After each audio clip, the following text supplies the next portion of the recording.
اور اس میں ایک رات ایسی ہے جو 1000 مہینوں سے بہتر ہے۔ جو اس کی بھلائی سے محروم رہا، بے شک وہ بے شک محروم رہا، یعنی پکا محروم رہا، وہ محروم ہی رہا رمضان المبارک کی بھلائی سے جو محروم رہا۔ دوسری حدیث حضرت ابن ماجہ کتاب سے ہے، فرماتے ہیں حضرت انس بن مالک رضی اللہ تعالیٰ عنہ اس کے راوی ہیں، وہ فرماتے ہیں کہ رمضان آیا تو حضور صلی اللہ تعالیٰ علیہ وآلہ وسلم نے فرمایا کہ یہ مہینہ آیا، اس میں ایک رات 1000 مہینوں سے بہتر ہے۔ اور جو اس سے محروم رہا وہ ہر چیز سے محروم رہا، اور اس کی خیر سے وہی محروم ہوگا جو پورا محروم ہے، یعنی جس کی قسمت میں اور مقدر ہی میں محرومی لکھی ہوئی ہے۔ احادیث کا بیان چل رہا ہے اور تعلق جو ہے وہ رمضان المبارک سے ہے، اور کتاب جو ہے وہ بحر شریعت ہے۔ اس میں سے جو حدیث پڑھ کر بیان کی جا رہی ہیں، رسول اللہ صلی اللہ تعالیٰ علیہ وآلہ وسلم کی زبان مبارک سے نکلے ہوئے یہ قیمتی پھول جیسے الفاظ، یہ آپ نے پہلے بھی احادیث پڑھی ہوئی ہیں، اگرچہ کہ پڑھی ہوئی ہیں، تو احادیث کا پڑھنا اور ان کو دیکھ کر پڑھنا، اور بلکہ سننا بھی کسی عالم دین کی آواز میں، بڑی برکت والی بات ہے اور بڑی سعادت کی بات ہے۔ عوام کو، عوام کا جو روٹین ہے، عوام کی زندگی کا جو روٹین ہے، ان کو احادیث پڑھنے کا موقع ہی نہیں ملتا ہے، وہ احادیث نہیں پڑھتے ہیں۔ بس وہ ان کے پاس کوئی پوسٹ آ جاتی ہے تو جس میں لکھا ہوتا ہے کہ ایسا کچھ بھی حدیث میں نہیں ہے، تو یا یہ غلط حدیث ہے، بس وہ ان چکروں میں لگے رہتے ہیں، لیکن کبھی بھی خود سے حدیث کی کوئی کتاب کھول کر پڑھنے کی توفیق عوام کو نہیں ہوتی۔ تو خواص اس وقت ہمارے پاس موجود ہے، اور خواص سے یہ امید ہے کہ وہ دل کے کانوں سے سنیں گے، اور سن رہے ہیں، اور جو ریکارڈنگ سن رہے ہیں، اللہ رب العزت ان کو بھی ان احادیث کی تمام برکتیں عطا فرمائے، اور ان احادیث سے جو ایک تو آٹومیٹک جو ایک روحانی طور پہ جو سیکھنے سے جو فائدہ ہوتا ہے وہ تو ملے گا، لیکن اللہ رب العزت اپنے پاس سے خاص رحمت نازل فرمائے، اور ہمیں کبھی بھی اس کیٹیگری میں شامل نہ فرمائے کہ جس کے بارے میں حضور پاک صلی اللہ تعالیٰ علیہ وآلہ وسلم نے فرمایا جو پورا محروم ہے، گویا کہ وہ زندگی بھر محروم ہے، اور محرومی اس کی قسمت میں لکھ دی گئی ہے، تو اس کو رمضان المبارک فائدہ نہیں دے گا، نہیں دیتا۔ کتاب ہے بیہقی، امام بیہقی کی کتاب ہے، اور وہ حدیث پیش کرتے ہیں، راوی ہے حضرت عبداللہ ابن عباس رضی اللہ تعالی عنہما، جو کہ یہ فرماتے ہیں کہ جب رمضان کا مہینہ آتا، رسول اللہ صلی اللہ تعالی علیہ وآلہ وسلم سب قیدیوں کو رہا فرما دیا کرتے تھے، اور ہر سائل کو عطا فرماتے تھے، ہر سوال کرنے والے کو عطا فرماتے تھے۔ آپ صلی اللہ تعالی علیہ وآلہ وسلم تو ہمیشہ سے ہی ہر سائل کو عطا فرماتے تھے، کبھی نہ نہیں کیا آپ نے، لیکن رمضان المبارک میں آپ صلی اللہ تعالی علیہ وآلہ وسلم خاص طور پر عطا فرماتے تھے۔ اسی کتاب میں، تو ان کی کتاب شعب الایمان میں حضرت عبداللہ ابن عمر رضی اللہ تعالی عنہما سے ایک اور حدیث مروی ہے کہ نبی صلی اللہ تعالی علیہ وسلم نے فرمایا کہ جنت ابتدائے سال سے سال آئندہ تک، یعنی شروع سال سے سال کا آخر تک، from the beginning of the year to the end of the year, وہ رمضان کے لیے آراستہ کی جاتی ہے، سجائی جاتی ہے، جی، رمضان تک۔ اور جب رمضان کا پہلا دن آتا ہے تو جنت کے پتوں کے نیچے سے عرش کے نیچے ایک ہوا حور عین پر چلتی ہے، اور وہ حوریں کہتی ہیں کہ اے رب، تو اپنے بندوں سے ہمارے لیے ان کو شوہر بنا جن سے ہماری آنکھیں ٹھنڈی ہوں اور ان کی آنکھیں ہم سے ٹھنڈی ہوں، حدیث میں وضاحت کی ضرورت نہیں ہے. اللہ رب العزت جو ہے وہ ہمیں اپنی پسند کا بندہ بنا لے، جیسا وہ چاہتا ہے ہمیں ویسا بنا دے، اور دین پہ ہمیں ثابت قدمی عطا فرمائے. آپ لوگ درس نظامی کے اسٹوڈنٹس ہیں، آپ میں سے کچھ یقیناً عربی گرامر بھی سیکھیں گے اور سیکھ رہے ہیں. تو اس میں ہم آپ کو عربی میں احادیث پڑھاتے ہیں اور آپ ترجمہ اس کا خود سے کر رہے ہوتے ہیں. پانچویں حدیث جو صدر الشریعہ پیش کر رہے ہیں وہ حضرت امام احمد سے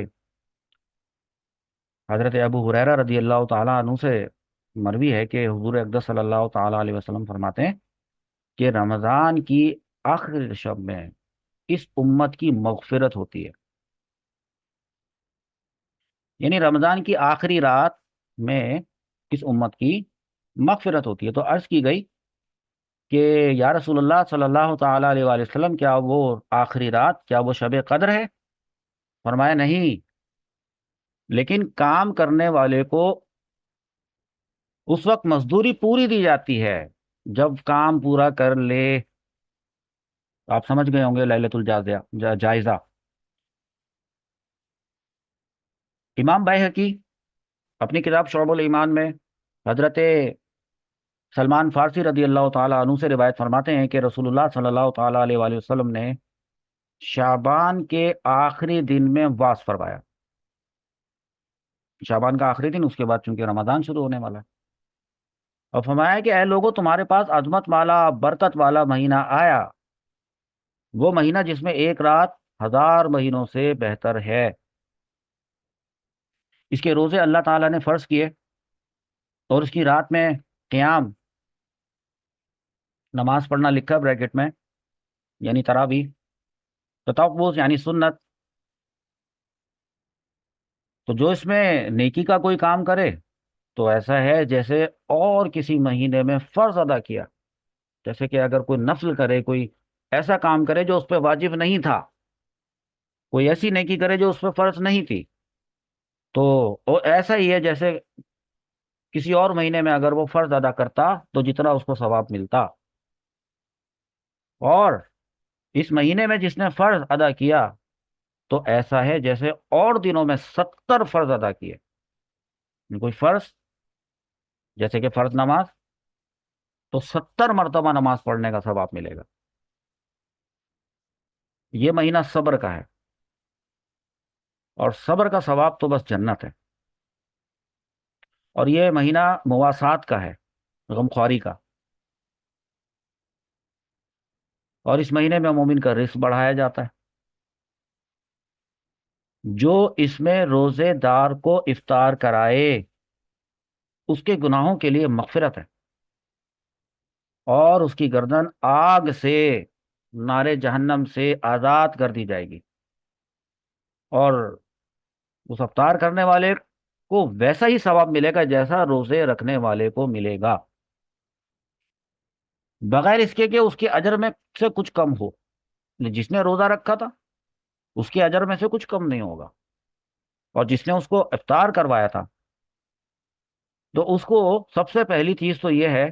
کہ جہنم سے آزادی اس کے لیے لکھ دی گئی کہ اس کی گردن جہنم سے آزاد ہے. ایک بات.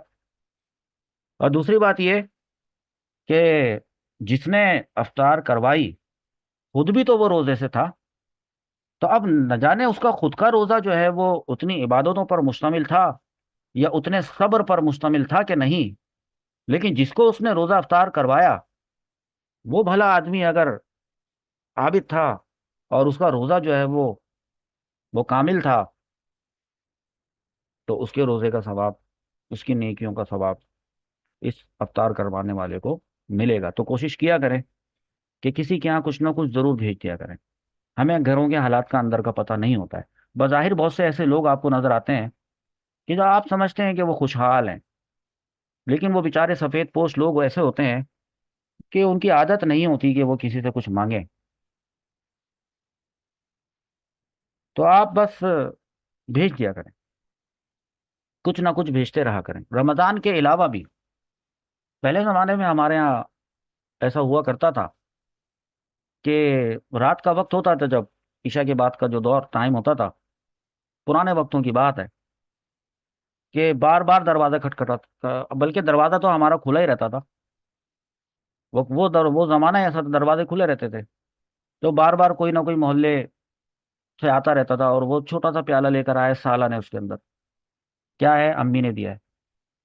وہ ہم رکھ لیتے تھے۔ تو اب اس کا پھر ہمارا یہ طریقہ ہوتا تھا کہ بھئی ہم بھی پھر، اب ظاہر سی بات ہے ابھی تو سالن آیا ہے تو ہم نے رکھ لیا ہے، تو اب اس کے بعد وہ بچہ ہے یا بچی ہے وہ چلی گئی ہے، پتہ چلے گا کس کے گھر سے آیا ہے،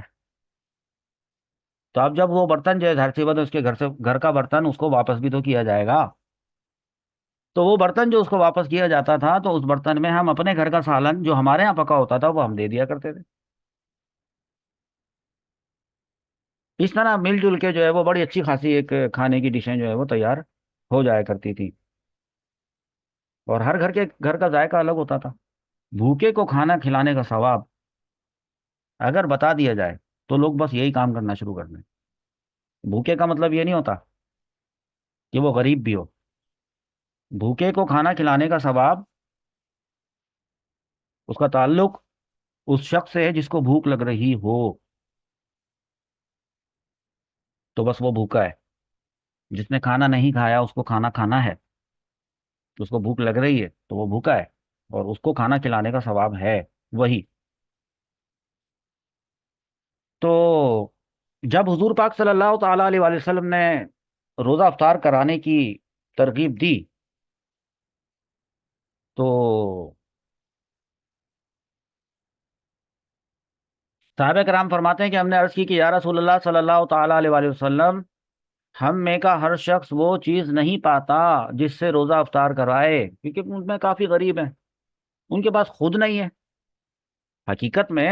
ان کے پاس نہیں ہے کہ وہ کسی کو دیں۔ اب اتنی بڑی اصل میں سعادت کی بات، اتنا بڑا ثواب کے گردن آگ سے آزاد کر دی جائے گی، اور